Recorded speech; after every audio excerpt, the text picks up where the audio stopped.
అవి నెక్స్ట్ వచ్చి మల్బరీస్ కూడా నిండుగా కాపు వచ్చేస్తుంది. చెట్టు మొత్తం కూడా చిక్కుడు చెట్టు అయితే అల్లుకుంది, అయినా కూడా బాగా కాపు వస్తుంది. చూడండి మా రావుకి ఫ్రూట్స్ ఎక్కడ స్టార్ట్ చేసినా కూడా కొయ్యడం, వాడు రెడీగా ఉంటాడు నాకు కూడా పెట్టనేసి. ఫ్రూట్స్ చాలా ఇష్టం వీడికి, ఫ్రూట్స్ చింతాకు బాగా ఇష్టం అనమాట. ఇక కొన్ని అయితే ఉన్నాయి, కోసేసుకుందాము.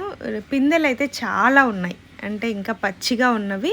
నిండుగా ఉంది కాపు, చూపిస్తాను నేను. చెట్టు నిండుగా ఉంది. ఇంకా పూర్తిగా నేను అసలు ఈసారి అయితే ఇది ట్రిమ్ చేయలేదు, మొక్కని ట్రిమ్ చేసింటే ఇంకా నిండుగా వచ్చేది కాపు.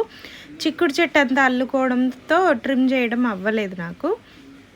చిక్కుడు చెట్టు అంతా తీసేసిన తర్వాత ట్రిమ్ చేద్దాంలే అనుకున్నా, అయినా కూడా దాని టయానికి అదైతే కాపు స్టార్ట్ అయిపోయింది.